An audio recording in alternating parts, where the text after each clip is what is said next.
সময় অন্তু ড্রয়িং রুমে ছিল। আজ একটা জিনিস খেয়াল করলো, হামজার ডান হাতের বৃদ্ধা আঙ্গুলে ঠেলে ওঠা সেলাইটা খুব বেশি, যেন আঙ্গুল কেটে পড়ে যাওয়ার থেকে রক্ষা করতে কোনো সময় তাতে সেলাই দেওয়া হয়েছিল। জয় বেরিয়ে গেলে অন্তু রিমির ঘরে গেছিল। ওরা দুজনে আজ রাতে ফিরবে বলে মনে হয় না। রিমি তখন উদ্ভ্রান্তির মতো বসা, অন্তুকে দেখে গড় করে সব বলে বোধহয় নিচের উপরে চাপাঝাড়ি বোঝাটা নামায়। অন্তু অনেকক্ষণ চুপচাপ বসেছিল। পুরো বাড়ি নিস্তব্ধ। নিচ থেকে লোহার ধাতব শব্দ ভেসে আসছে। নীরবতা ভেঙে অন্তু প্রথম যে কথাটা চট করে বলল, তাহলে তুলি আপুকে। রিমি আরেকবার হতবাক হয়ে তাকায়। ব্যাপারটা তার মাথায় আসে নেই। সে হামজার মুখে কথাটা শুনে এতটাই হতবিম্বল হয়ে পড়েছিল, আর কিছু ভাবার ফুরসত পায়নি। অথচ আজকাল অন্তুকে বিশেষ অবাক হতে দেখা যায় না। সে যেন সব কিছুর ঊর্ধ্বে চলে গেছে। অন্তু জিজ্ঞাসা করলো, আপনি হামজা সাহেবকে ভালোবাসেন কেন? রিমি অনেকক্ষণ চুপ করে থেকে বলে, মাঝে মধ্যে আমাদের বাড়িতে এই গোমরামুখ বিশালাকার লোকটা যেত। দোতলা সিঁড়ি থেকে বসার ঘরে দেখা যেত। কেন যে দাঁড়িয়ে দেখতাম লোকটাকে। একটা কথাও বেশি বলে না, এদিক ওদিক তাকায় না। এত শান্ত মানুষ। রাগ হতো কেন জানি, অথচ কোনো কারণ ছিল না। জানেন, আমি কি করে জানবো যে লোকটা বেশ জানে তাকে এক পুচকে মেয়ে ভুরু কুচকে দেখে, আবার এটাও জানে কি করে চট করে চোখ তুলে এক নজর দেখে সেই মেয়েকে কঠিন লজ্জায় ফেলে দেওয়া যায়। দিল, আমি কাঁচুমুচু হয়ে গেলাম। ভূত দেখলে যেমন পা ভারী হয়ে যায়, ওরকম আঠার মতো লেগে রইল পা জোড়া। মাঝে মধ্যে যেত, যখন ঝন্টু বাবাদের বাসায় যেত আমি বাহানা করে যেতাম। অথচ একদিন এই গভীর জলের মাছ লোকটা কি করলো জানেন? কানাঘুষো শুনলাম লোকটা প্রস্তাব দিয়েছে। বাড়িশুদ্ধ কেউ রাজি নেই এত বড় গম্ভীর লোকের সাথে আমার বিয়ে দিতে। ঝন্টু বাবা আর মাঝার মাই দিয়ে দিল। আমি না করিনি। কেন করিনি কে জানে। ছোট বয়সে বিয়ে হয়ে আসার পর থেকে লোকটার স্পর্শ, কথা, চোখের চাহনি আর তার ঘরনের কাজ করতে করতে কবে যে কঠিনভাবে আটকে গেলাম জানেন। কোনোদিন বলিনি আমায় কিছু করতে, অথচ তখন বয়স ছোট ছিল। একটা তাগড়া পুরুষ, সে আমার স্বামী, তার তোয়ালে লুঙ্গি এগিয়ে দেওয়ার মাঝে যে শিহরণ আছে তাতে বুক কাঁপত। আমায় বলতো খাইয়ে দিতে। আমার ছোট্ট হাতের লোকমা লোকটার মুখে তুলে দেবার সময় শিরা উপশিরায় যে আন্দোলন, আপনি বুঝবেন না আরমিন। লোকটা বাইরে গেলে অপেক্ষা করা, মুরগির বাচ্চার মতো তার বুকের কোটরে গুটিসুটি মেরে শুয়ে থাকা, তার পছন্দের রান্না করা, তার ছোট ছোট ধমক। রিমি হু হু করে কেঁদে দিল। অন্তুর খুব হাঁসফাঁস লাগছিল। অস্থির সে কত রকমের তো হয়েছে। এরকম অস্থিরতা নয় সেগুলো, বিষাক্ত অস্থিরতা। সে বুঝবে না এগুলো। রিমি বলল, ঠিকই তো, এসব কে সে বুঝবে? কেন বুঝবে? রিমি, তার মাঝে হতে পারে বিয়ের খুতবা পড়ে শরীয়ত মতে বিয়ে তো হয়েছিল জয়ের খিদে পেলে কাছে টেনে নেয় জোর জবস্তি করে। তবে এইসব তো নেই তাদের মাঝে। অন্তু নিমিকে কান্নারত রেখে উঠে গিয়ে জানলার ধারে দাঁড়ায়। ইশারায় নামাজ পড়ে মুসল্লি বেরোচ্ছে মসজিদ থেকে। অন্তু উদার চোখে চেয়ে থেকে আলো আধারির গুলিতে। জয়কে নিয়ে তার কেবল কৌতূহল আছে, আর আছে মহাবিশ্বের মতো বিস্তীর্ণ এক বিশ্ব ঘেনা। লোকটা ভালোবাসতে জানে কি না জানে না অন্তু, কারণ সে সুযোগ দেয়নি। তবুও জানে জয় অন্তুর উপর শুরু থেকে উদার। নয়তো অন্তুর গোটা বংশ নির্বংশ করতে বাধা কোথায় জয়ের? সুযোগ দেওয়া উচিত, একটু মায়ায় পড়া উচিত জয়ের। অনেকটা পড়লেও দোষ নেই। একবার জয়ের বেঁচে থাকা জগৎ সংসারে নিজেকে নিযুক্ত করার, অথবা স্নেহ ভালোবাসার হাহাকারে ভিজে ওঠা উচিত। সে জয়কে আবিষ্কার করতে চায়, তারপর বিচার করতে চায়। তুলির ঘরে গিয়ে অন্তু তুলিকে জিজ্ঞাসা করলো, আপনার সাথে এবারের সম্পর্ক কী? তুলি হাসে, বের করে দিবে আমায়? ইচ্ছে অধিকার কোনোটাই নেই। জানতে চাই। জেনে কি? না জেনেও কিছু নয়, তবু জানা হলো। আব্বুর অবৈধ মেয়ে। অন্তু চোখ বুঝে, এটা কি বাড়ি না ডাস্টবিন? সবার ভিতরে দোষ, আর সব এক বাড়িতে জোট বেঁধেছে। অন্তু জিজ্ঞাসা করতে ইচ্ছে করে, আপনার নিজের মাকে চেনেন? তবু হামজা আপনাকে ভালোবাসে? উল্লেখযোগ্য ভালোবাসা না যদিও। এই জন্য কি আপনার ওভাবে স্বামীর বাড়ি ছেড়ে আসাও নিয়েও এই বাড়ি কারো মাঝে কোনো হেলদোল ছিল না? এমনকি আপনার বাপেরও? অন্তুর মনে হয় সে নরকে এসে পড়েছে, যার অবস্থান সভ্য সমাজ থেকে অনেক দূর। সমাজে বা মানুষের ভেতরে ভেতরে বহু দৃষ্টিকটু স্মৃতিকটুর ঘটনা অবাধে ঘটে যায়। কানাকানি হলে বদনাম, নয়তো ওটাই সভ্যতার নামে চালিয়ে দেওয়া হয়। এই তো বাড়িটাতে সবাই একসাথে বাস করে, অথচ মনে হয় এটা কোনো হোস্টেলের হল। একসাথে থাকা ছাড়া আর পরস্পরের মাঝে তেমন কোনো মেলবন্ধন থাকার কথা নয়। অন্তু অবাক হতো। আজকাল সব কিছুর যোগসূত্র খুঁজে পায়। তরু শাহনার বোনের মেয়ে, তুলি এর মা হুমায়ুন সাহেবের উপস্ত্রী, হামজা কোথাকার কে, আর জয়, একমাত্র জয় আর হুমায়ুন পাটোয়ারি এবারই কেউ না কেউ। রাত 11টার পর ওয়ার্কশপ বন্ধ হয়ে যায়। অন্তু বারান্দা থেকে দেখে সব আলো নিভিয়ে সশব্দে শাটার ডাউন করে যে যার মতো বিদায় নিচ্ছে কর্মচারীরা। মাঝরাত হয়ে আসে। অন্তু নামাজ পড়ে, এদিক ওদিক পায়চারি করে রাত 1টার দিকে চাবি বের করে নিয়ে রিমির কাছে যায়। রিমির মানসিকতা বিধ্বস্ত, তা সত্ত্বেও অন্তু বলে, চলুন ঘরটা দেখে আসি। খুব একটা ভালো লাগবে না আপনার ওখানে গিয়ে। খুব খারাপ কিছু? ভালোও না। তাহলে তো যাওয়াই যায়। বুঝবেন না, কৌতূহলবশত জিজ্ঞাসা করবেন জয় ভাইয়াকে। এরপর হাঙ্গামা হবে, আবার ঝামেলা হবে। হবে না, আমি আর নাক গলাবো না, শুধু দেখব। দরকার হলে আপনি বুঝিয়ে দিবেন। আমি নিজেও জানি না কিছু। তরু তুলির ঘরের দরজা আটকায়। ওরা শুয়েছে ওরা দুজনে যায় চুপচাপ। রিমি লম্বা বারান্দার শেষ প্রান্তে স্টোররুমের ডান পাশে এসে দাঁড়ায়। উদাস স্বরে অন্তুকে বলে, আপনি যান, আমার ভালো লাগে না ওখানে যেতে, আপনারও লাগবে না। অন্তুর বুকে ধুকপুকানি ওঠে। হাতে শুধু একটা দিয়ে সেলাই, টর্চ আনেনি। কী বা দেখবে? খুব কি খারাপ? দেখেই বা কী করবে? কি থাকতে পারে? কোনো অনৈতিক ব্যবসার জিনিস বা অন্য কিছু? জয় বলে, ওখানে ইস্পাত, লোহা ইত্যাদি থাকে। গোডাউনটা লোহা গলানো গাছ। এই সরু বারান্দায় গা ছমছমে, ঠিক পুরনো ভূত বাংলোর নির্জন করিডোরের মতো। লাইট জ্বালাতে অন্তু চমকে ওঠে। আজব লাল টকটকে রক্তের মতো লাইট এই বারান্দায়। অন্তু কোনোদিন জ্বালিয়ে দেখেনি, ভয় হচ্ছিল। সেখানে কোনো পাহারা নেই, না থাকারই কথা। হামজা জয় ঝানুলোক আধারে আলো আর রহস্যময়তা তৈরি করেছিল অকারণে। অন্তু সেই দরজার সামনে নিঃশব্দে দাঁড়িয়ে কান পাতে। ওপাশে কারো আওয়াজ নেই, হয়তো পাহারা নেই। কেউ তো আসছে না এদিকে। এবারে দোতলাতে কেউ আসে না। বাড়ির লোকেরা এক একটা অস্বাভাবিক মানুষ। তালাটা খোলার সাথে সাথে অন্তুর বুকটা ধুক করে উঠল। আস্তে আস্তে দরজা ঠেলে যায়, চোখ ধাঁধিয়ে যায়।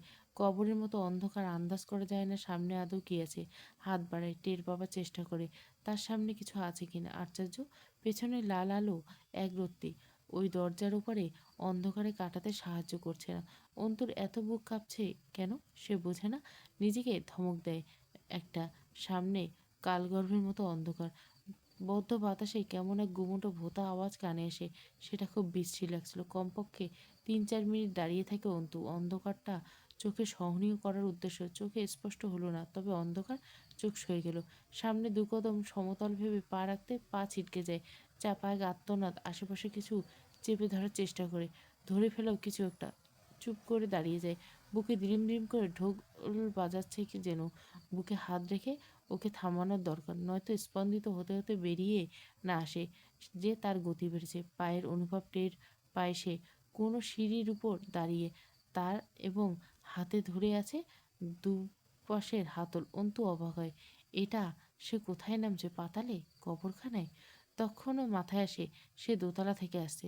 তাহলে এই সিঁড়ি নেমে কোথায় গেল? দোতলা থেকে নামলে নিশ্চয়ই নিচতলা যায়। নিচতলায় ওয়ার্কশপ। সে তাহলে কোথায় যাচ্ছে? ওয়ার্কশপে? তার মানে অহেতুক সন্দেহ করে এত নাটক। অন্তুর রাগ হয় নিজের উপর। এক মুহূর্তে দৌড়ে ফিরে যেতে পা টানে। তখনই মনে হয় তার মস্তিষ্ক তার সাথে খেলছে। সে ভয় পাচ্ছে, চরম ভয়, এবং মস্তিষ্ক তাকে সহজভাবে ভুলিয়ে দ্রুত বিষয়টাকে কাটাতে চাইছে। গায়ে এক ধরনের শিরশিরে অনুভূতি হচ্ছিল। এটা অজানা হয়তো হতেই পারে। আসলে সহজভাবে চিন্তা করলে দোতলা থেকে সিঁড়ি দিয়ে যদি নিচে নেমে যায়, অর্থাৎ এই গ্রাউন্ড ফ্লোরে গেছে, এটা নিচতলার গুপ্ত সিঁড়ি। বাড়ির সামনে যে সিঁড়ি দিয়ে উপরের তলায় আসা হয় সেটা মুখ্য। এটা গৌণ একটা রাস্তা। বাগানে একটা লোহার গেটের কথা মনে পড়লো। তাহলে ওটা কি? ওটার পিছনে কি আছে?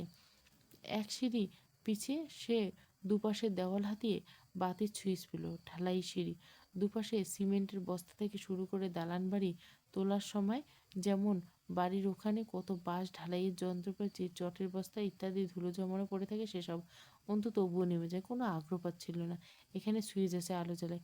কিন্তু সিঁড়ি পার করে অন্তু বিস্ময়ে হা হয়ে যায়। একটা বিশাল অ্যাপার্টমেন্ট ইউনিট। এটা ওয়ার্কশপ নয়। দোতলার মতো সেম পরিকল্পনায় গড়ে ওঠা গ্রাউন্ড ফ্লোর। তা কেবল ইটে গেঁথে, পুরো কাঠামো তৈরি, তবে প্লাস্টারের রং কিছু নেই, ফেলে রাখা হয়েছে। অন্তু শরীরটা ঝাঁকি মেরে ছিল। লাইটের অল্প আলোকিত হয়েছিল। বাকিটা সেই রকম কবরস্থানের মতো। নিস্তব্ধ, অবরুদ্ধ। রাত বাড়ছে প্রকৃতিতে। অন্তু আচমকা বিদ্যুতের শক খাওয়ার মতো চমকে ছিটকে দেওয়ালের সাথে মিশে দাঁড়ায়। বাচ্চা কাচ্ছে একজনে, অনেকে, ভৌতিক সেই স্বর এত করুণ, শরীরে কাঁটা দিয়ে ওঠে। এই অবরুদ্ধ ইটের গাঁথনি গোপন অ্যাপার্টমেন্টে ছোট্ট মানুষের কান্নার আওয়াজ। অন্তু পাগলের মতো এগিয়ে যায়। গা ঘেমে উঠছে। চুলের খোপা খুলে কোঁকড়ানো লম্বা চুলগুলো পিঠে ছড়িয়ে যাওয়ার বড় গরম লাগছিল। খটাং করে একটা আওয়াজ হয়, তার পা কিছু কিছু কান্না বেঁধেছে। অন্তু থমকায়। আর আসছে না কান্নার আওয়াজ। একটা রুমে উকি দেয়, দিয়ে সেলাই জ্বালায়। রুমে কিছু নেই, বালির মেঝে, ইটের দেওয়াল। অবাক করা বিষয় হলো জানলা নেই রুমে। অন্তুর মনে হচ্ছিল পিছনে বুঝি কেউ এসে, সে একা নয়, এত আধার। সে দেওয়ালে পিঠ ঠেকে হাঁটছিল। সাহস সবটুকু কোথাও বিশ্রাম নিচ্ছে যেন। শরীরে জোর পাচ্ছিল না আর। মৃত্যুপুরীতে এসেছে সে। পুনরায় এই ভাবনায় মানসিকতাকে পুরো সমগ্রস্ত করে রেখেছে। এক একটা রুম পেরিয়ে সে এগিয়ে যাচ্ছে কোথাও গভীরে। বিস্তৃত বিশাল অ্যাপার্টমেন্ট। পরের রুমটা উকি দেয়। ডিএসএলের মতো আলো সেই রুমের সুইচ পেল। আলো জ্বালাতে দুকদম পিছুতে বিশাল কক্ষ। কমপক্ষে 20 হাত দৈর্ঘ্য এবং 15-16 হাত প্রশস্ত বিশিষ্ট ঘরে বিশাল বিশাল লোহার দণ্ড। কী সব মেশিনপাতি, সারি সারি সব সাজানো, যেন লোহার খনিতে চলে এসেছে। আবার আসছিল সেই কান্নার আওয়াজ, অথচ কোথাও কেউ নেই। পশমগুলো অবদ্ধের মতো খাড়া হয়ে আসছে। পা জড়িয়ে আসে আড়ষ্টতা। অন্টু তটস্থ হয়ে বাচ্চা কাটছে আবার। বিশাল ওই কক্ষটিতে 15 ওয়ার্ডের একটা মাত্র হলদে বাতি জ্বলছে। একাংশ আলোকিত তাতে, তাও সামান্য। অন্তুর গভীরে লোমকূপ কাঁপ ওঠে। তবুও সে গভীর হারায়। এগিয়ে যায় সামনের দিকে। দুই পাশে লৌহখণ্ডের মাঝ দিয়ে সরু রাস্তা। কক্ষের শেষটার ফাঁক। মোটা মোটা ইস্পাতের ধাতব খণ্ডের ভিড়ে এদিক ওদিক তাকায় অন্তু। এক কর্নারে একটা যেন কাটা হাতে পড়ছে। অন্তুর বিশ্বাস হয় না। বোধহয় চোখ ভুল দেখলো। ছিটকে পিছিয়ে যায়। মানুষের কাটা হাত, কোনো ভুল নেই। অন্তু এগিয়ে যায়। হাতটা তুলে নেবার সাহস হয় না। আজ তার সব সাহস তলানিতে জমেছে। কেটে নেবার স্থান থেকে চুইয়ে চুইয়ে পড়া রক্ত, ছিঁড়ে আসা শিরা উপশিরা, থকথকে কষানিগুলো শুকিয়ে গেছে। পুরুষের হাত, হাতের কবজি, ঘড়ি, আঙুলগুলো থ্যাতলানো, তাতে রূপার আংটি এখনো আছে। অন্তুর বমি আসে। চোখ দুটো ঘোলা হয়ে ওঠে। সে কল্পনা করে জীবন্ত অবস্থায় এই বিশালাকার লোহার পাতের উপর কারো হাত রেখে হাতুড়ি দিয়ে আঙ্গুলের অস্থিসন্ধিগুলো ছুটিয়ে দেওয়া হয়েছে। এইভাবে হাতটাকে থ্যাতলানো হয়েছে। লোকটা কতটা চিৎকার করেছিল কয়েনি বোধহয়। কাপড় গুঁজে দেওয়া হয় মুখে। অথবা এই বদ্ধ ঘর ছেড়ে আওয়াজ দোতলায় কেন উঠবে? অন্তু উঠে দাঁড়ানোর শক্তি পায় না। সে মার্ডার তো দেখেছে। হামজা সীমান্তকে মেরেছে, আগন্তুক হুমায়ুন পাটোয়ারিকে মেরেছে। তখন কষ্ট হয়নি, কারণ ছিল ওই দুই ভিকটিম পাপ গাঢ় ছিল। তাই এই কাটা হাতের মালিকের পাপ থাকতেই পারে। অন্তু ওঠে কোনো রকম। কয়েকটা পা এগোতে বিকট গন্ধ মাথায় ঘুরে আসে। এত বিশ্রী গন্ধ কিসে? অন্তু হতবাক হয়ে চেয়ে থাকে। লোহা গলানো বিশাল বিশাল অনেকগুলো চুল্লি। বাইরে থেকে ওয়ার্কশপে এতটা বড় লাগোয়া না, যতটা এখানে জোগাড়। তাও বড়, তবে এতটা বড় না। আশেপাশে বিভিন্ন ধরনের ফ্রেম যন্ত্রপাতি পড়ে আছে। ফ্রেমগুলো অস্ত্রের। ধাতব গলন তেলে লৌহ অস্ত্র বানানো হয় সেসবে। তার পাশে গলিত মাংসপিণ্ড, মানুষের দেহ থকথকে জেলির মতো পড়ে আছে। মানব আকার নেই সবে। অন্তু শক্ত করে নাক চেপে ধরে অন্যায়। তাতে শ্বাস আটকে আসে। তবুও গলিত মাংস পচার গন্ধে নাকে ঢুকছে। মানুষের দেহ পুড়ে ঝলসে কুঁকড়ে গেছে। তাতে ছত্রাক বাসা বেঁধেছে। আবার ক্ষয় হচ্ছে দুর্গন্ধ। লোহা গলানো হয় প্রায় 1600 ডিগ্রি সেন্টিগ্রেড তাপমাত্রায়। মানবদেহের সহনশীল কতই বা, কমপক্ষে 35 ডিগ্রি সেন্টিগ্রেড। সেই চুল্লিতে মানুষের শরীর ঝলসানো হয়েছে। গলিত লোহার লাভা ঢালার জন্য হাততোল বিশিষ্ট পাত্র, যা লোহার দণ্ডে চেপে গলিত ধাতু ঢালা হয় ধাঁচে। ঝলসানো মাংস পৌঁছেছে এখানে থেকে। আচ্ছা, এখানে কি কর্মচারী আসেন? শুধু জয় আর হামজা আসেন। আন্দাজ করা যায় এখনও কক্ষের অর্ধেকটা বেশি বাকি। পুরো অন্ধকারে চেয়ে আছে। অন্তু সুইচ খোঁজে। তার শরীর ঘেমে চুপচুপে হয়ে যায়। হৃদযন্ত্রের ধড়াস ধড়াস আওয়াজ কঠিন অস্থিরতা জানান দিচ্ছে। অন্তু দেওয়াল ঘেঁষে বসতে চায়, পারে না। পাশে মানুষের ঝলসানো মাংস, হাড়, চুল, কাটা হাত, জাহান্নামের মতো আগুন জ্বলা চুল্লি পড়ে আছে। ফায়ার পাম্পগুলো কালশিটে ধরা। পেটার্ন বার্নার মেশিন এখানে কেন? অন্তু বুঝল না। বড় কোনো কারবার গোডাউন হিসেবে এটা ব্যবহৃত হয়। অন্তু চোখ বুজে থাকে কিছুক্ষণ। নিস্তব্ধ চারপাশ। শ্বাস প্রশ্বাসের ব্যবস্থা নেই এই বদ্ধ ধাতব বেষ্টনী।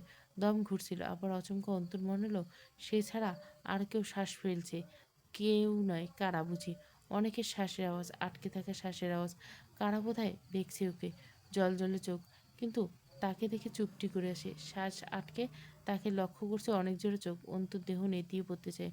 আবার অস্ফুট স্বরে বাচ্চার কান্নার আওয়াজ। অন্তুর শরীরটা ঝনঝন করে ওঠে। একবার গলা ছেড়ে আওয়াজ বেরিয়ে যেন থেমে যায়। কেউ বুঝে চুপ করালো, মুখ চেপে ধরে। বিশাল এক গুমোট আলো, বাতাসহীন কক্ষ, টিম টিম করে হলদেটে আলো জ্বলছে। এই কান্নার আওয়াজ সে বহুবার শুনেছে। রুমের বারান্দায় দাঁড়ালে মাঝে মধ্যে এই আওয়াজ কি কানে যেত। জয় তখন ওকে ভেতরে ডাকছে, যে কোনো বাহানায় থাকতে দেয়নি বারান্দায় আর। অন্তু অন্ধকারে এগিয়ে যেতে যেতে প্রথমে একটা ছড়িয়ে ছিটিয়ে থাকা লোহার পেরেকের পায়ে নগ্ন তালু ভেদ করে বিঁধল, কমপক্ষে 1 ইঞ্চি। অন্তুর মাথার চান্দি ঘুরে গেল। তীক্ষ্ণ আত্মচিৎকারে কুঁজো হয়ে পরে দাঁতে দাঁত আটকে এক টানে লোহাটা বের করলো। গলগলে রক্ত বেরিয়ে আসলো, যেন ট্যাপে পানি ছাড়া হলো। আবার পা চালায়। বিভিন্ন সব যন্ত্র অথবা কিসের পায়ের ত্বক ছিঁড়ে ফুরে যায়। সে থামে না। পুরো শরীর বীজ ছড়ানো অস্থিরতা, যন্ত্রণা। অনেকটা এগিয়ে গিয়ে 3-4টা কাঠি একসাথে জ্বালায়। বেশ কিছুক্ষণ আগুনের বহরে সাদা সমরও চোখ ভেসে ওঠে। ঠিক বুঝে ওঠার আগে কাঠির আগুন আঙ্গুলে এসে লাগায়। কাঠি ছেড়ে দেয় অন্তু, এগিয়ে দিয়ে সুইচ দেয়। আরেকটা হলদে ভাব জ্বলে ওঠে মৃদু আলো। সামান্য একাংশ আলোকিত হয়ে তাতে সামনে এক সারি সাদা। অন্তু চুপচাপ চেয়ে থাকে শুধু সামনের দিকে। পালা ধরা মানুষ, তারা সব ছোট মানুষ। 5 বছর থেকে শুরু করে বয়স সর্বোচ্চ বছর 15 বেশি নয়, একটারও বয়স। গায়ে সাদা পাঞ্জাবি, সবগুলা সাদা টুপি, 5 কলির কমা মাদ্রাসায় টুপি পরা। জয়ের জন্য হয়েছে সবগুলো। অন্তুকে দেখে তার সমন্বয়ে চেঁচিয়ে উঠে আরো জড়িয়ে বসে। এখানে বড় বড় ছোট কয়েকজনের মুখ চেপে ধরে বসে আছে, কাঁদতে দিচ্ছে না। চোখে মুখে কিসের আতঙ্ক, ভয়, পিপাসা, ক্ষুধা, আতঙ্ক, কাতরতা, সে কি নিদারুণ অসহায়। ছোট্ট ছোট মানুষ ওরা। এই মৃত্যুপুরীতে কি করছে? তারা বিস্ফোরিত চোখে দেখে রোজ যে নারীটি তাদের 24 ঘন্টা একবার খাবার দিচ্ছে, সে নয়, এ তো অন্য কেউ। এ কে? রানী গোলাপি লম্বা কামিজের সাথে চওড়া এক হালকা গোলাপি ওড়না গায়ে জড়ানো, হাতে দিয়ে সেলাই। ঘামে ভেজা মুখটা দেখে আন্দাজ করা যাচ্ছিল না ভেতরটা। অথচ চেহারায় প্রথম দেখায় সুন্দরী সুন্দরী বলে ওঠা। চোখ দুটো গভীর ঘন, পাপড়ির অলস ঝাপটানি, আত্মবিশ্বাস, অল্প বিস্ময়, কিছুটা হতাশা। ওরা আরও জড়িয়ে বসে, আরও জড়সড় হয়ে। ছোটগুলার চোখে পানি শুকায়নি, অনবরত কাঁদে ওরা। বড় যারা, ছোটরা ওদের জাপটে ধরে বসে আছে মুরগির বাচ্চাদের মতো। ওদের পাখার নিচে আশ্রয় চায় বোধহয়। কবরখানার চেয়ে ভয়ঙ্কর এই অবরুদ্ধ কুঠরিতে যে তিমির আধার, তাতে আটকে আছে এরা। কেউ কাউকে দেখতে পায় না বুঝি। দিনের আলোও আসে না সেখানে। ছোট্ট এক পুচকে মাথায় এলোমেলো টুপিটা ঠিক করে কোনো মতো অন্তুকে বলে, একটু পানি দিবে? পানি পিপাসা, আমি পানি খাবো। অন্তুর বুকের ভেতরটা এক মোচড় ওলটপালট হইল। ধপ করে বসে পড়ে মেঝেতে। ওরা পানি চায়, ওরা পিপাসার্ত, ওরা ছোট ছোট মানুষ। পায়ের ব্যান্ডেজের দিকে তাকিয়ে থেকে অন্তু নিজের রুমে। পা ব্যান্ডেজের আশেপাশে কিছু যেন দেখছিল। চোখের সামনে পর্দা নাচছে, আলো আঁধারির ভিড়ে হলদে বাতি টিমটিমে আলো পর্দা। রিমি জ্বর মেপে গেছে 103 ফারেনহাইট। মাঝে মধ্যে কাঁপুনি দিয়ে জ্বরের তোপ বাড়ছে। চোখ দুটো বিষের মতো জ্বালা ধরছে। সেসব গায়ে লাগছিল না অন্তুর। সে যেন অবচেতন এখনো। কিভাবে রুমে এসেছে তা ঠিক মনে পড়ছে না। রিমি ধরে এনেছিল এটুকু মনে আছে আবছা করে। ওরা পানি চাইছিল, অন্তত পানি নিয়ে যায়নি। সে সামনে এসে পড়েছিল আস্তে করে, দেহটা থরথরিয়ে কাঁপছে। ওদের চোখে মুখে সেই কাতর আতঙ্কিত চাহনি। অন্তুর শরীরটা নেতিয়ে পড়তে চায়। জিজ্ঞাসা করে জিহ্বা সরে না, তোমরা কারা, এখানে কেন? অনেকক্ষণ পর একটু ধাতস্থ হয়ে জিজ্ঞাসা করছিল, তোমরা কি মাদ্রাসায় পড়ো, হাফিজিয়া মাদ্রাসায়? একজন মাথা নেড়ে সায় দেয়। অন্তু আবার চুপ। সে এ বাড়িতে এসেছে মাস কয়েক হলো। প্রথমবার এদের কান্নার আওয়াজ পেয়েছিল বিয়ের পর জয় আমির যেদিন রাজধানী থেকে ফিরল, সেই শেষ রাতে। এরপর বহুবার শুনেছে, এদিক সেদিক যাওয়া আসা দেখেছে এদের। সেদিন এদের ধরে আনা হয়েছে ঢাকা থেকে ফিরে। রাজধানী থেকে অর্ডার পেয়ে এসব করছে এরা। তোমাদের কবে আনা হয়েছে এখানে? কয়েকদিন আগে। অন্তু ভাবে, তাহলে তখন কাদের কান্নার আওয়াজ অল্প স্বল্প উপরতলে যেত।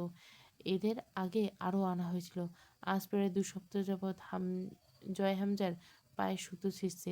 রাত দিন ঠিক নেই, ছুটছে এরা। অন্তু উঠে দাঁড়ায়, পা টলছে। অসহ্য যন্ত্রণায় অসাড় হয়ে এসেছে পাটা, শক্তি নেই চলার। চুপচাপ বসে শ্বাস আটকে, বাচ্চাদের মুখে আতঙ্ক। অন্তু জিজ্ঞাসা করে, তোমরা কারা? বয়স 15 মতো একটা ছেলে, দৃষ্টি অস্তমিত তবু দৃঢ় স্বরে জানায়, শিবিরের ছেলে আমরা। কথাটা বলতে পেরে যেন খুব গর্বিত। নাম কি তোমার? আব্দুল আহাদ। তুমি হাফেজ? হ্যাঁ। কয় পাড়ার? কোরআনের কয় পাড়া? অন্তু চেয়ে দেখে আব্দুল আহাদের দিকে। প্রথমে থেকে ওকে লক্ষ্য করলো অন্তু। চোখে ভয় নেই সবার, সেই যেন সবার জন্য চিন্তিত। অন্তু বলে, 30 পাড়া। আমি সেই 30 পাড়া কোরআনের হাফেজ। তোমাদের কেন ধরে আনা হয়েছে জানো? জানবো বা কেন? কেন? ওরা ভয় পায় আমাদের। ওরা ভয় পায়? কিসের ভয়? অন্তু একটু অবাক হয়। আমরা বড় হলে এক একটা শিবিরের ছেলে তৈরি হব, ওদের বিরোধী দলের কর্মী ভারী হবে, কিন্তু আমাদের মারলে আমাদের আমিরা দুর্বল হয়ে পড়বে। তারা দুর্বল হচ্ছে না?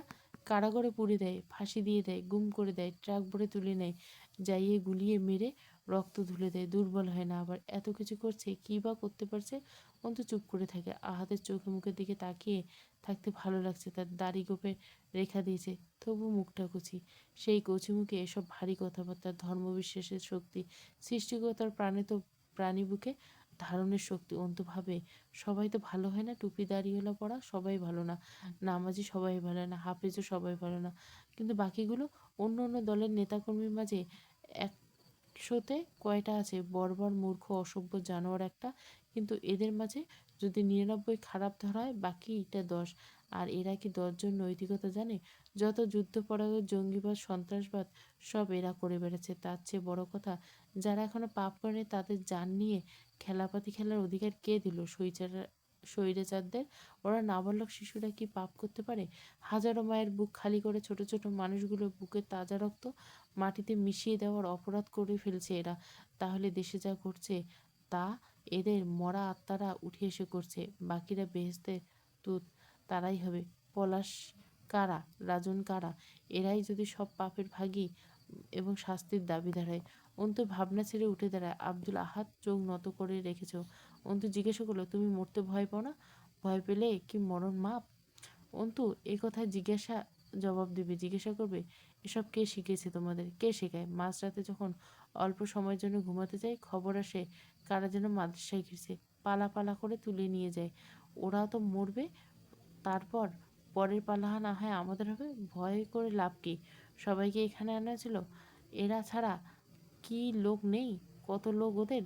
সহপাঠীদের চিৎকার আর অসহায়তার একটুকু মানুষের মাঝে বিদ্রোহের আগুন জ্বালিয়েছে। এ আগুন কি কোনো একদিন পুড়ে যাবে না? দেশের স্বৈরাচার, ক্ষমতা, মানুষের দীর্ঘশ্বাস, অবিচার, অধিকার, রাজাহানি, হাহাকার কতদিন? অন্তু উঠে দাঁড়ায়, গিয়ে পায়ের সমস্ত স্নায়ু যেন একসাথে তীব্র উদ্দীপনায় ফেটে পড়ছিল। তখন চুইয়ে চুইয়ে রক্ত আসে। আব্দুল আহাদ এগিয়ে আসে।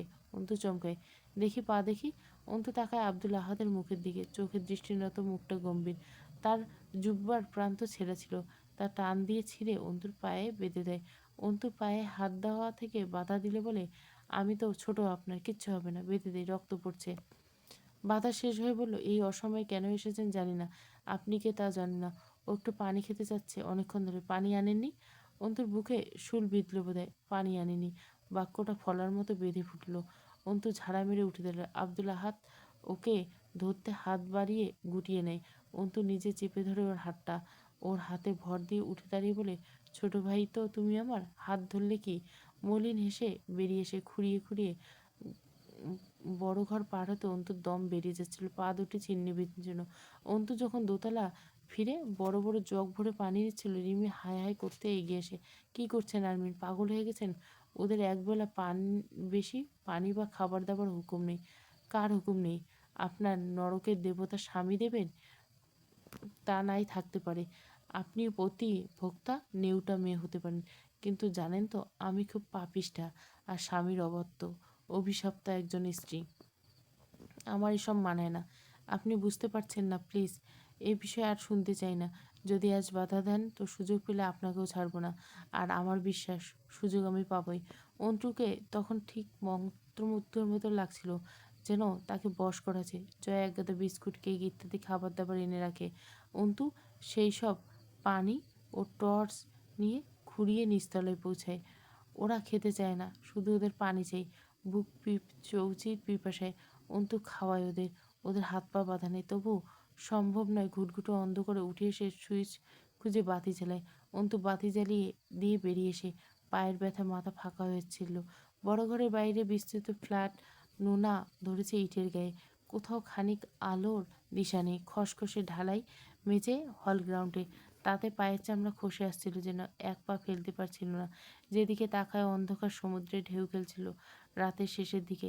দুর্গের মতো দরজা জানলা কুঠুরিতে, টর্চের আলো সামনের দিকে সরু হয়ে পড়ছিল। তাতে আরও গা ছমছমানো পরিবেশ তৈরি হলো। কারো পায়ের শব্দ পায় অন্তু, থমকে দাঁড়ায়। তার পেছনে কেউ হাঁটছে, তার সাথে পা মিলায়, চোখ বুজে শরীরের শিরশিরানি অনুভব করে। পেছন ফিরে তাকানোর সাহস হয় না। কেউ খুব কাছে আসছে, এগিয়ে আসছে। এরপর ফিসফিস করে অন্তুকে বলে, আপা, আমি আব্দুল আহাদ, ভয় পাবেন না। অন্তু আব্দুল আহাদের হাতটা চেপে ধরে শ্বাস ফেলে বলে, তোমাদের কোন পথ দিয়ে নিয়ে আসা হয়েছিল তাতে কি শুনি?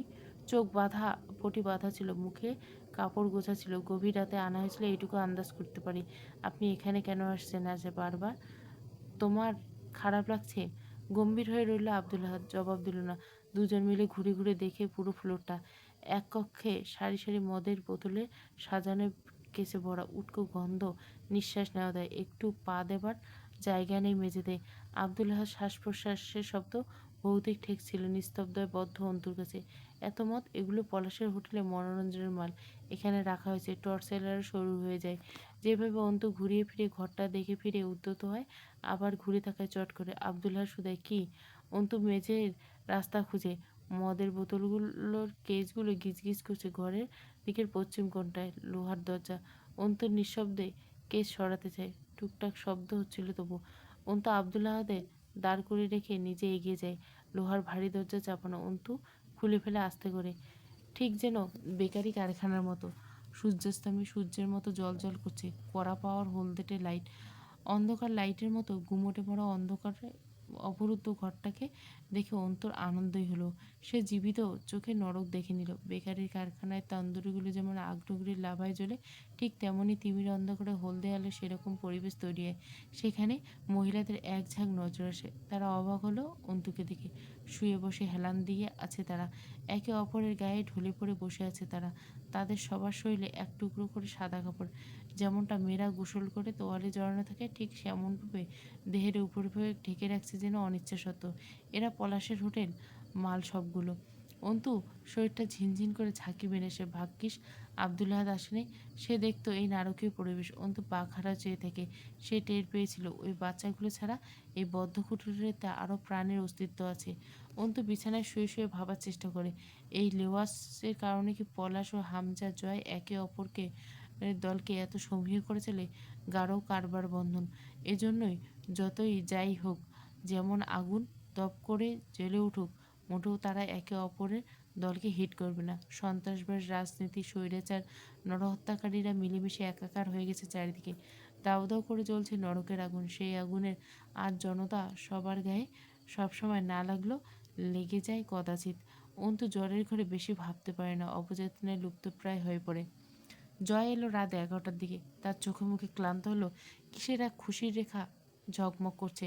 পরনে সিলভার রাঙা ডেনিম, হাইট বুটের সাথে গট গট শব্দ তুলে রুমে ঢুকলো। এক অভিজাত ভদ্রলোকের মতো লাগেনি কখনো। খোঁচা খোঁচা দাড়ি অল্প বেড়েছে, ফ্রেঞ্চ কাট চুলে খুব অসভ্য ভদ্রলোকের মতো দেখায় তাকে। রুমে ঢুকে প্রথমে অন্তুর দিকে তাকালো, ভুরু কুচকে কিছুক্ষণ চেয়ে থেকে বলল, আমার একদিনে বিরহ বইতে পারনি? জ্বর বাঁধিয়ে বসে আছো? তোমার আমার প্রেম আমি আজও বুঝিনি। সুর করে গাইল শেষটুকু। কথা শেষ না করতে যখন অন্তুর পায়ের দিকে গেল, এত জোরে ঘর কাঁপিয়ে হেসে উঠে হো হো করে। অন্তু চোখ খুলে তাকালো। হাসির তোরে নুয়ে পড়তে চায় জয়। পুরুষ মানুষ হাসলে গলাটা দরাজ হয়ে ওঠে কেন? প্যান্ট ছেড়ে লুঙ্গি পরতে পরতে আমাকে কি তোমার নিজের উপর থেকে কনফিডেন্সই কমাতে দেবে না? হ্যাঁ, শালা যা ভাববো তা হয়ে বসে থাকবে, যা আন্দাজ করি তা আলবাত ঘটে যায়। খালি ভাবার দরকার, মিস নেই। সাদা লুঙ্গিটা পরে জ্যাকেটটা খুলে ছুড়িয়ে দিল। প্রচুর গরম লাগছে। দরজাটা লক করে দিয়ে এসি অন করতে অন্তুর সামনে এসে মেঝেতে উবু হয়ে বসে হাঁটু ভাঁজ করলো। কপালে গলায় হাত রেখে আস্তে করে বলল, তো ঘরবালি অনুভূতি কেমন নিষিদ্ধ জায়গায় পা রেখে? অন্তু চোখ খুলে না। জয় মাথায় হাত বুলিয়ে আলগোছে চুলগুলোর হাতের ছোঁয়ায় গুছিয়ে দেয় আলগোছে। এদিক সেদিক তাকাতে তাকাতে নিচু আওয়াজে জিজ্ঞাসা করে, এত জ্বর বাঁধালে কি করে? ওষুধ খেয়েছো? অন্তু চোখের কোনা দিয়ে পানি পড়ছিল, চোখ জ্বলছে। জ্বর এলো চোখ দিয়ে পানি পড়ে। জয় তো আঙুলের ডগায় মুছে সেই পানিটুকু মনোযোগ সহকারে দেখতে দেখতে বলে, পা কেটেছে কিসে? ইস্পাত কাণ্ডে? কতখানি কেটেছে? ওদের কেন ধরে এনেছেন? তীর তীর করে কাঁপছে অন্তুর কণ্ঠস্বর।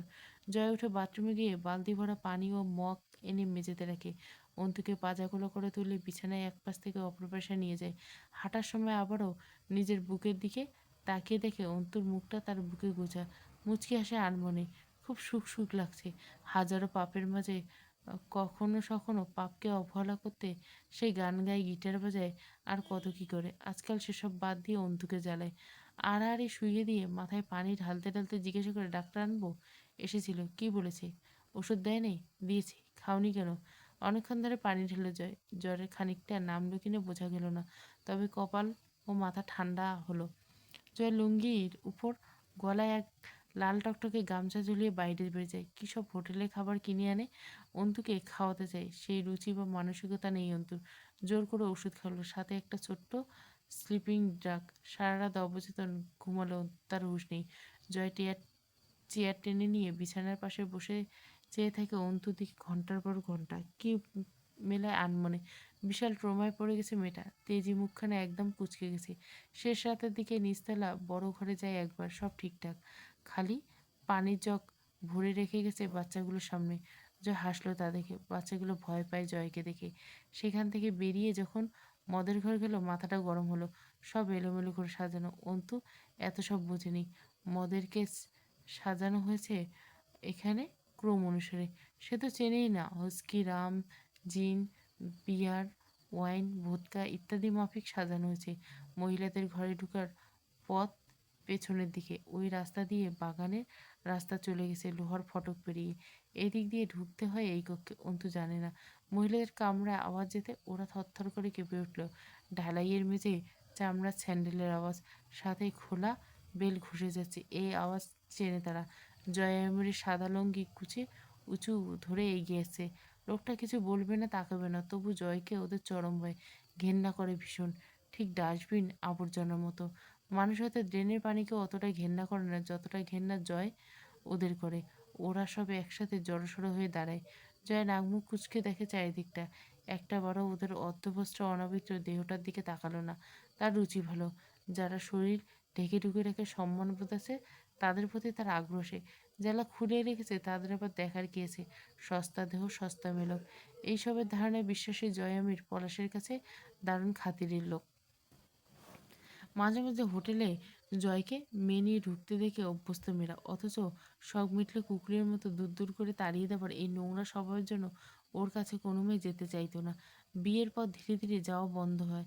তার রেস্ট্রিকশন বোধ। প্রথমত কড়া নিষেধ হলো, তাকে কোনোভাবে চুমু খাওয়া যাবে না, এছাড়া জড়িয়ে ধরা যাবে না, গা ঘেঁষানো যাবে না, নির্লজ্জের মতো অঙ্গিভঙ্গি দেখানো যাবে না। মেয়ে লোকের বেহায়াপনা আর ঢঙ্গে জয়ের গা জ্বালানির রোগ আছে। সে নিজে যা করবে যেটুকুই। এই নিয়ে পলাশ খুব হাসি মজা করে। একবার একটা মেয়ে জয়কে খুশি করার লক্ষ্যে অথবা টাকা হালাল করার উদ্দেশ্যে বোধহয় ওকে জাপটে ধরে চুমু খেয়েছিল।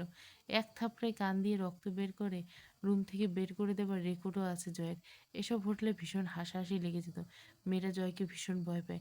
যারা একটু লজ্জা পায়, সংকোচ থাকে ভেতরে, নতুন আসে, তাদের দেওয়া হয় জয়ের সাথে। অন্যদিকে তাকিয়ে জয় জিজ্ঞাসা করলো, কেউ এসেছিল তোদের কাছে?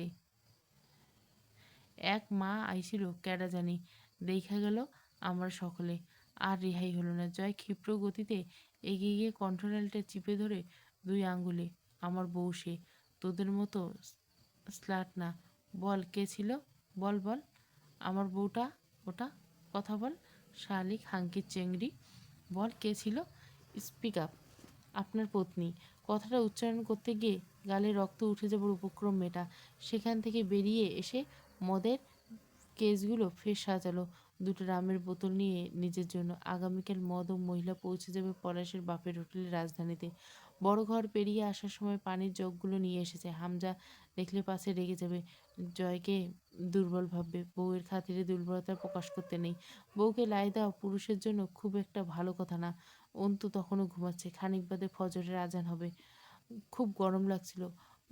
বড় ঘর থেকে ফেরার পর হাত ধুয়ে ডাইনিং টেবিলে কাছে যেতে দেখলো তরু খাবার বাড়ছে।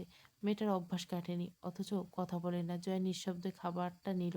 ভাত একটু কমিয়ে রাখলো। খিদে নেই খুব একটা। তরুকে কিছু বলল না। তাকে সকলেই ঘেন্না করে, তরু খালি করতো না, এখন সেও করে। তাকে ঘেন্না করার এক বিধান আছে। মেয়েটা বিধান লঙ্ঘনে ছিল। এতদিন লাইনে এসেছে, চুপচাপ চলে এলো ঘরে। আজ মনটা ভার লাগছে। অল্প খাবারাতের মাঝে পুরোটা খেতে পারল না। বমি আসছে, ঘুম নেই চোখে। বোতল খুলে নিয়ে বসলো। শরীর ঝিমিয়ে আসছে। লুঙ্গি গুটিয়ে চেয়ারের উপর হাত পা ছড়িয়ে বসে থাকিয়ে তাকিয়ে থাকলো অন্তুর ঘুমন্ত মুখটার দিকে। নেশা হয়, অথচ মাতাল হয় না। মদও ভালো লাগছে না। জীবনটা ঘনিয়ে আসছে, বেশি দিন নাই। তাতে খুশি খুশি লাগে, আবার দুঃখ ঘিরে ধরে। আরমিন যা করছে তা ঠিক। অন্তুর চরিত্র আর ভবিষ্যৎ সম্পর্ণের সাথে খুব যায়। খুব সাবধানতার মায়ের নেই। জেদ বেশি মেটার। জয় তাকিয়ে রইল। চোখ ফেরার ইচ্ছে করছে না। মুচকি হাসে সে। তার বহুত বৃদ্ধা ভক্ত আছে। তারা থুতনি ধরে জয়কে কমবার বলেনি বউখান তোর সুন্দরী হয়ে বলে সেরা। মিথ্যে বলেনি, বউ তার চরম সুন্দরী। সাথে চার চরিত্রের বৈশিষ্ট্য ফারাক। পরা ফর্সার নিচে থুতনি থেকে গলা ছড়িয়ে অন্তুর বুকের জায়গায় মাতাল হাওয়া লাগছিল জয়ের গায়ে। সে মদে পাচ্ছিল না। ইচ্ছে করলো বিছানায় গিয়ে কাছে টেনে নিয়ে শুয়ে পড়তে, গেল না। জাগ্রত থাকলে তো কাছে যাওয়া পছন্দ না তার বউয়ের। মাঝে মাঝে যখন রাতে ওকে কাছে পেতে ইচ্ছে করে, জোর করতে হয়েছে। শেষ পর্যন্ত হার মানলে তা হতো ধর্মের দোহাই দিয়ে। স্বামী নারাজ হলে লানত, এই শব্দ। অবচেতন অবস্থায় কাছে যাওয়ার সুযোগ নেওয়া হয়। জয়ের সে অভ্যাস নেই। সে মানুষের সামনে ছিনিয়ে নেয় অথবা জিতে নেয়।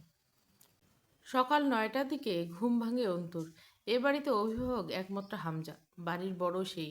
তার কত কাজ। সকালে উঠে কোথাও গেছে হালকা কিছু খেয়ে। রিমি ও তরু রান্নাবান্না করে। অন্তুর জ্বর কম তখন, মাথাটা ঝিমঝিম করছে। উঠে দাঁড়াতেই চারিদিক ঘুরে উঠল। মেঝের দিকে তাকিয়ে রইল বিছানায় বসে। মেঝের উপরে পড়ে আছে জয়। হু হু করে এসির বাতাস ঘুরছে বদ্ধ করে। মদের বোতলটা পড়ে আছে জয়ের মাথার কাছে। তরল গড়িয়ে পড়েছে মেঝেতে। সেদিন একবার রাতে খানিক সময়ের জন্য ব্যালকনিতে বসেছিল জয়। অন্তুর কাছে এক গ্লাস ঠান্ডা পানি চেয়েছিল। অন্তু দেয়নি। তরুকে দিয়ে পাঠিয়ে পরে যখন রুমে এলো তখন জয় বলল, তোমার বাড়ির লোকেরা কোথায় গেছে? জানিয়ে যায়নি। এ নিয়ে জয় আর কথা বাড়ায়নি অবশ্য। অন্তু ঘরে দু একটা কাজ করে বেলকনির পর্দা ধরে দাঁড়ায়। জয় এক মনে সিগারেটের ধোঁয়া গিলছে বসে। অন্তু জিজ্ঞাসা করলো, আপনাদেরও বাড়িতে কেউ থাকে না? একজন কেয়ারটেকার আর তার বউ থাকে। আপনি এখানে কেন থাকেন? অভ্যাস, ছোটবেলা থেকে আছি। আর যেতে চাইলেও হামজা ভাই ছাড়বে না। কবে এসেছেন এ বাড়িতে? আমি তখন ছোট, 10-11 বছর বয়সী হব। সেই থেকে আছি এখানে। এটাই আমার ঠিকানা। ও বাড়ির মালিকানাও পেয়েছি বড় হয়ে। কেন জিজ্ঞাসা করছো? অন্তু চুপ রইল। জয় চোখ তুলে তাকে বলে, কেন যাবে তুমি? না। যেতে চাইলে বলবে, নিয়ে যাব। তোমারও হক আছে শ্বশুরবাড়ি যাবার। এখানে থাকতে সমস্যা হচ্ছে কোনো? এমন ভাব করছেন কেন যেন আমি বললে সব কবুল? বদমাইশের মতো হাসলো যায়। তা কিছু বিষয় বটেই। যেতে ইচ্ছে করলে বলো, ঘুরিয়ে আনবো। শ্বশুরবাড়ি দেখলে না এখনো অবধি? অন্তু মুখ ঘুরিয়ে অন্যদিকে তাকিয়ে ছিল। জয় বলল, নামাজ পড়বে নাকি তুমি? কেন, খিদে পেয়েছে? স্পষ্ট ঘৃণা আল তাচ্ছিল্যে ফুটে ওঠে অন্তুর মুখে। এতক্ষণে শান্ত জয় খপ করে জ্বলে উঠলে। তোমার খোঁজ আমি শুধু খিদে পেলেই নেই তা নয়, তাই তো জানি আমি। জয় উঠে দাঁড়ালো। কথাটা কোন লাইনে যাচ্ছে বুঝতে পারছো? স্বামী আমি তোমার। কথাটা বলতে বোধহয় একটু বাদলো জয়ের। এসব কথা ভদ্রপুরুষের জন্য। সে তো তেমন না। তাই নাকি? আপনি তা মানেন? মানামানি পড়ে। আগে জানার কথা হোক। পুরো জেলা জানে আমজাদ মাসের মেয়েকে বিয়ে করেছি আমি, জয় আমিরের বউসে। আমিও কি তাই জানি? কথাটা লাইন ধর্ষণের দিকে নিতে চাচ্ছ? ঠিক বলছি। ভুল বলার অভ্যাস নেই আপনার। ঠিক ধরেছেন। হায় রে শালি, আমার উচিত তোকে ঘরে এত ভালোভাবে বিয়ে করে ঘরে তোলা।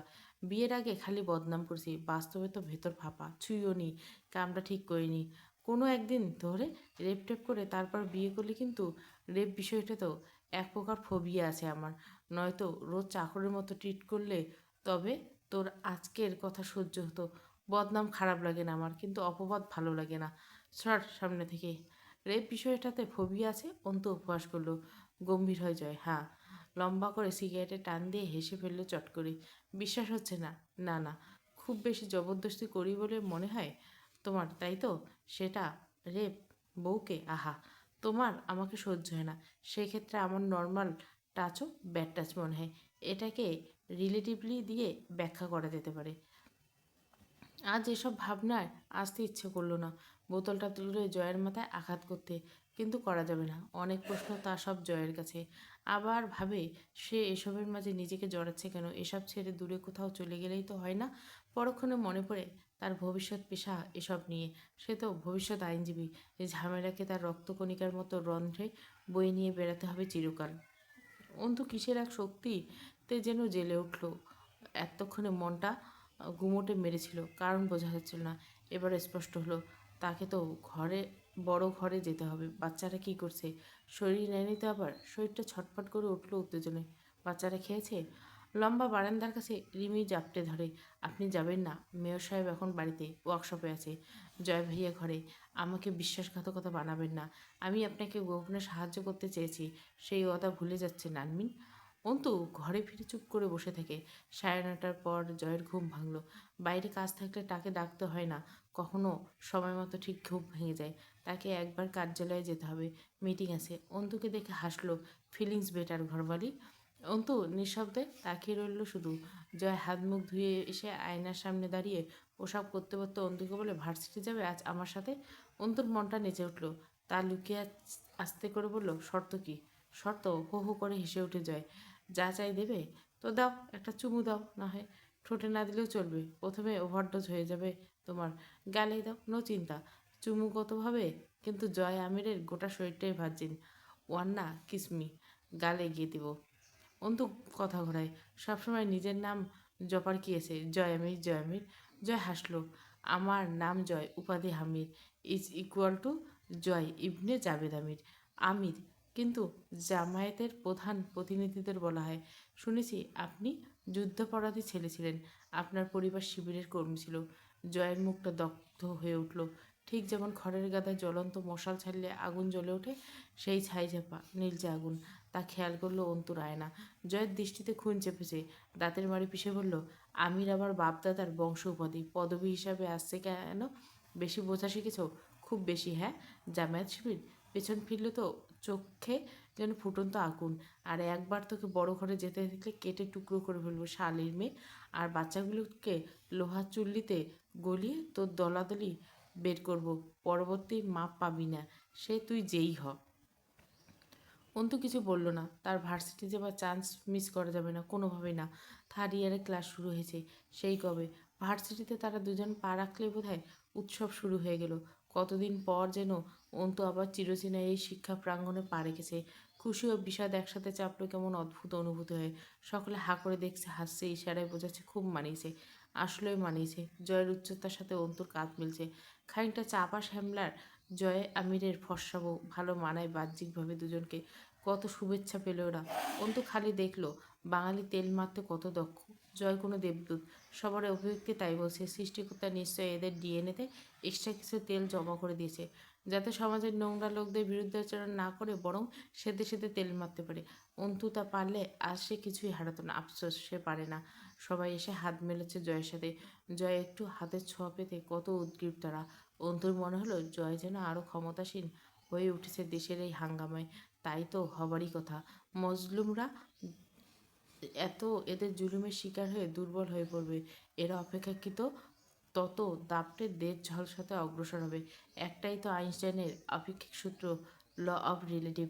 জয় এই সূত্রটার চরম বিশ্বাসী। অন্তু এই দেশের কুকুরসম জনতার প্রতি আক্রোশ জন্মালো। এরা কুকুরের চেয়ে ভালো লেজ নড়ায় প্রজন্ম।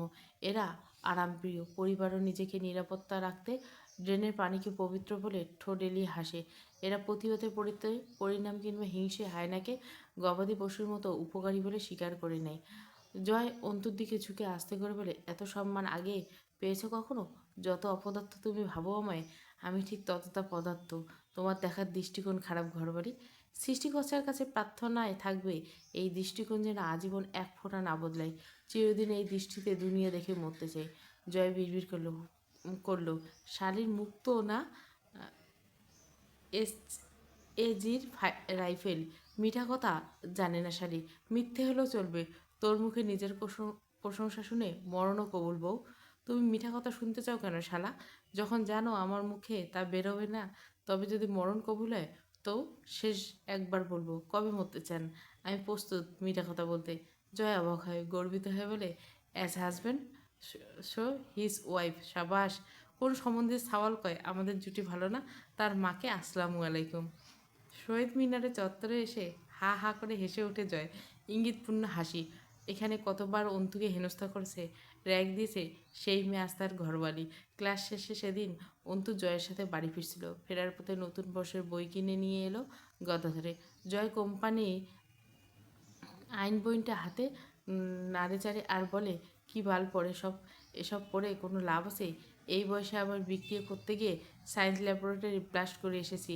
ওরা ব্যবসা আইন পড়ছে। দেশের কি অধঃপতন এমনি এমনি। যাই হোক, জয় বাংলা। মামা, বইটা বউয়ের জন্য প্যাক করে দেন। তারা অনেকক্ষণ রোদে তেজে ঘামাক্ত দেহে দাঁড়িয়েছিল ব্রিজ উপর। এরপর জয়ের কত সব আস্তানায় ঘুরছে জয় অন্তুকে নিয়ে জোর করেই। ব্রিজের নিচে ছোট্ট খুপড়িগুলো টোস্ট বিস্কুট খেতে, টঙ্গের দোকান, গরমের মধ্যে বাচ্চাদের সাথে মাঠে নেমে ক্রিকেট খেলে শার্ট ভিজে তা খুলে অন্তুর হাতে দিয়ে শুধু গেঞ্জি পরে বাকি পথ। এক গাদা লাল আইসক্রিম কিনে তা খেতে খেতে হেসে লুটিয়ে পড়ছিল বাচ্চাদের সাথে। অন্তু অবাক, এরাও বাচ্চা ওরাও বাচ্চা, তবু এই জ্ঞান বৈষম্য কেন? কিসের আক্রোশ? শহরের সব কুকুর বিড়াল জয়কে চেনে। দেখা হলে লেজ নাড়িয়ে পিছে হাঁটা শুরু করে। ওরা জয়ের হাতে বিস্কুট, রুটি, কেক খায়। আজও কোথাও বেরোনোর আছে বোধহয় দুই ভাইয়ের। তারা কোনো কিছুর খোঁজে যাবে, সফল হয়ে ফিরবে আজ। গোসল করে দুজনে কিসের এক আলোচনায় উপস্থিত। সেখানে কারো উপস্থিতি নড়লাম। এরপর হামজা বেরিয়ে গেছে কোথাও। জয় ঘুমিয়ে পড়ল। এই ফাঁকে অন্তু যায় একবার নিচতলার ঘরে। বাকি সব ঠিকঠাক আছে। মেয়েগুলো আর নেই। মদের কেস অর্ধেক বেশি চলে গেছে। যা আছে তা সম্ভবত নিজেদের জন্য রাখা। বাচ্চাদের খোরাক যা পানি এবং খাবার দাবার দেওয়া হয় সেটা অমানসিকভাবে, যাতে ওরা মরবে না। বাচ্চাটাও কঠিন হবে। অন্তু নিজ বিচক্ষণতায় এতে একটা আন্দাজ করে। এদের যদি মারাও হবে তবে সেটা পরে, আর খুব একটা শাস্তি দেবার নয়, কারণ ওরা এখনও কিছু করেনি, ছোট্ট মানুষ। ওদের বড়জোর দুনিয়া থেকে মিটিয়ে দিতে মেরে ফেলা হবে। কিন্তু এই যে শাস্তিগুলো ওদের দেওয়া হয়, এটা কোন উদ্দেশ্য মাফিক? এরা কাউকে খুঁজছে, কাউকে কাবু করতে চাইছে। বড়শির আগায় যে টোপ দেওয়া হয় মাছ শিকার করতে, বাচ্চাগুলো আপাতত সেই টোপ হিসেবে কাজ করছে। দিনের আলোয় প্রবেশে ছোট্ট কোণে ছিদ্র নেই সেখানে। সিঁড়ির ওপারে লম্বা বারান্দাতে ঘুটঘুটে অন্ধকার, সেখান থেকে আলো আসার জো নেই। অন্তু তবুও দাঁড়িয়ে চেয়ে থাকে আব্দুল আহাদের শুকনো মুখখানার দিকে আধো অন্ধকারে। সে আছরের নামাজ আদায় করছে। তার পেছনে জামায়াতে দাঁড়িয়েছে। পুচকে একটা সমাবেশ, তার স্বৈরাচারী ভয় পাবে না কেন? এই সমাবেশ এভাবে চলতে দিলে এই পুচকে সমাবেশ কি একদিন বিশালাকার তাগড়া যুবক শিবিরে সমাবেশে পরিণত হবে না? হবে তো, ভয় পাওয়াও যায়। অন্তু নির্বিশেষে চেয়ে থাকে। রুকু থেকে সিনা চওড়া করে আব্দুল আহাদ সোজা হয়ে দাঁড়ায়, ঠিক যেন সিনাটা 10 মাইল প্রশস্ত, পাহাড়ি ঢালের ন্যায় শক্ত অটল। সে বুকে বুলেট লাগলে ফিনকি দিয়ে বেরিয়ে আসে তাজা গরম রক্ত, তবুও মাথা নোয়াবার নেই। কেউ আসছে, হেঁটে আসছে এদিকে। অন্তু যন্ত্রহৃদে অতি সক্রিয় হয়ে উঠল। মেরুদণ্ড বেয়ে এক প্রকার আতঙ্কিত শিহরণ আসছে। হামজা আসছে। এরপর অন্তু ফিরে তাকায় না। শরীরের সংবেদন পেশিগুলো অসাড় হয়েছে। পা থমকে দাঁড়িয়ে রইল। কেউ হেঁটে এসে পেছনে খুব কাছে দাঁড়ায় নির্লজ্জের মতো। শরীরের গন্ধটা অন্তুর চেনা। চোখ দুটো শক্ত করে বুঝে প্রস্তুত হয়ে এসে পরিস্থিতি সামলাতে। বাচ্চারা তখনও নামাজ পড়ছে। ছোটগুলো ভয় পাচ্ছে। নামাজে হাত বেঁধে আর চোখে ভয়ার্ত দৃষ্টি ফেলছে জয়ের দিকে। জয়কে পেছনে খুব কাছে দাঁড়ায় নির্লজ্জের মতো। শরীরটা গন্ধটা অন্তুর চেনা। চোখ দুটো শক্ত করে বুঝে প্রস্তুত হয় সে পরিস্থিতি সামলাতে। বাচ্চারা তখনও নামাজ পড়ছে। ছোটগুলো ভয় পাচ্ছে। নামাজে হাত বেঁধে আর চোখে ভয়ার্ত দৃষ্টি ফেলছে জয়ের দিকে। জয় কিছু বলল না মুখে। অন্তুর হাতটা চেপে ধরল। তাতে মনে হলো অন্তুর হাতের রগগুলো মটমট করে ছিঁড়ে যাচ্ছে। পশুর মতো ভোঁতা রাগে গজরাতে গজরাতে টেনে ঘরে নিয়ে গিয়ে দরজা আটকায়। তখন মাগরিবের আজানের সময় হয়ে এসেছে প্রায়।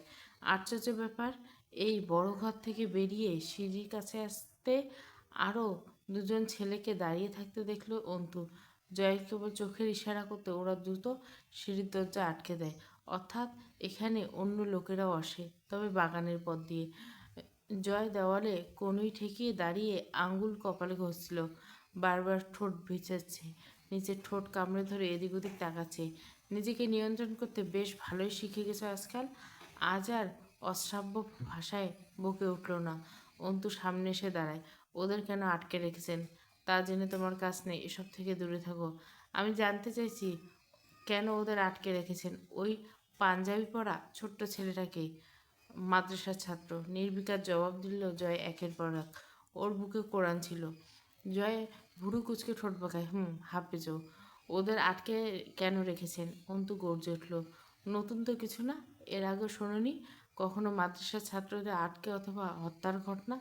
আস্তে কথা বলো, থাপড়ে কান টান দিয়ে রক্ত বের করে দেবো একদম। গলার সাউন্ড আস্ত হয় না। কেন করা হয় এসব? জামায়াত শিবিরের ছেলের ওরা, দেশোদ্ধরী, শালা জঙ্গির দল। ওরা এক একটা প্রশ্ন করবে না? ওদেরকে আপনাদের কেন আটকে রেখেছেন? উপর মহলের হুকুম। উপর মহল? কোন উপর মহল? আপনি কে? জয় আমির। অন্তর সব ধীরে সুস্থে ক্ষুব্ধ হয়ে উঠছিল। বহুদিন পর তার এইরূপ। কিছুদিন বেশ শান্ত ছিল। আপনাদের আব্বু জাভেদ আমির যুদ্ধবিরোধী ছিলেন। দাদু জলিল আমির মুক্তিযোদ্ধা ছিলেন। আর অন্তু অবাক হয়ে যায়। জয় ঠোঁটে ঠোঁট গুজে কপাল কুঁচকায়, এরপর আলতো হাসে। আচ্ছা, তো ফ্যামিলি হিস্ট্রি জানতে চাও? আগে বলবো না? তোমার হক তো আছে। কিছু জানো না তেমন শ্বশুরবাড়ির সম্বন্ধে? মুক্তিযোদ্ধার ছেলে যুদ্ধাপরাধ। কোনো সংবিধানে এমন নেই যে মুক্তিযোদ্ধার ছেলে যুদ্ধাপরাধ হতে পারবে না। ছোট চাচা জয়নাল আমির রাজাকার ছিলেন তো? ঘাড় বাঁকা করে তাকায় জয়। সোজা ভাষায় বলুন, পুরো পরিবারটাই কসাই ছিল। দুপাশে মাথা নেড়ে যায়। না, তা আবার ছিল নাকি? আমার সাত পুরুষের কেউ কোনো কালে মাংসের ব্যবসা করেনি। আমার দাদুভাই ছিলেন মশলার ব্যবসায়ী। সেই আমলে বিদেশির সাথে মশলার কারবার টারবার করতো। আমার বাপ চাচা ছিল কাঁচামালের ব্যবসা। আমি অবশ্য বেকার। তবে তুমি যদি কোনোদিন সংসার টংসার করতে আন্তরিকভাবে রাজি হও, তাহলে কাম কাজ শুরু করতে পারি। মেয়ে লোক আবার বেকার বেটা ছেলে পছন্দ করে না। কথা ঘোরানো শেখাবে নামায়? খুব দক্ষ আপনি বিষয়টাতে। গম্ভীর হলো জয়।